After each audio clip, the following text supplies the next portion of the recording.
How do you ensure your overdue invoices get paid without alienating your good customers?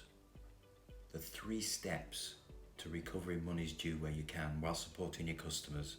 It's actually 3 C's. So let's go through them. First C is communication. Many businesses suffered a drop in revenue, as a result of the lockdown imposed on them. If a business has got a good cash reserve, then obviously it can continue to pay its bills, etc., to survive, with a view that as it trades out of lockdown, revenue starts to come back in and we get back to a more reasonable, better financial position. But what if that cash flow is dwindling? What if they've got no revenue coming in, they had minimal cash reserves and they're actually struggling and potentially might only be, a couple of weeks away from going into liquidation? We don't know what's going on until we pick up that phone or we send that email to communicate. So the first question to ask ourselves is, have we as a business opened up communications with each and every customer who has overdue invoices so we can find out what's going on?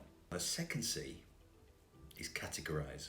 So once we've communicated with our customers, we'll then be able to categorize the responses or the position they're in into 4 distinct categories. Those that can pay, those that can't pay, those that won't pay, and there will be some that will have completely ignored all your communications no matter how hard you've tried. First of all, those that can pay. So you might end up with a communication where actually there's been a change in circumstances. Yes, they were affected, but they've pulled through, they're coming out of it, they've now got the money they can pay you. Secondly, we've got the can't category. It may be a case of down the supply chain that they're owed money by their customers who haven't been able to pay, in turn they're not able to pay you.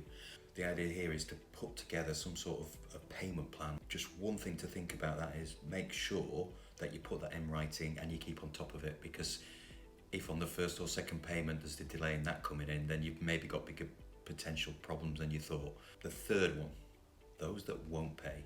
Is there a genuine dispute there on the whole thing, or maybe just on part of it? Or is it a false dispute? They've never disputed it before when you've invoiced them before, or if you've talked to them before. So why all of a sudden are they disputing it now? So the fact that there's been no communication maybe for a long period of time, then all of a sudden they start to dispute it, that is a big red warning flag. Those that have completely ignored you. Question to ask yourself is, why? Maybe you're emailing the wrong person because they've changed things without really communicating it out. But if there hasn't been any communication, you know that it's going to the right person and it's been ignored, again, that is a massive warning sign. And then the final C, chase.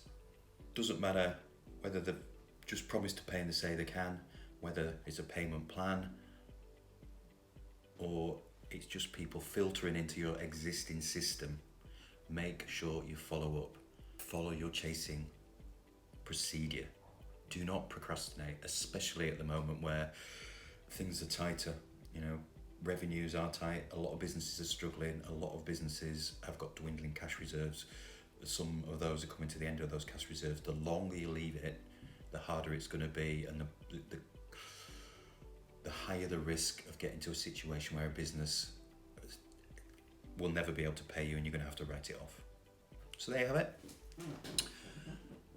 How to collect monies owed to you without alienating your customer.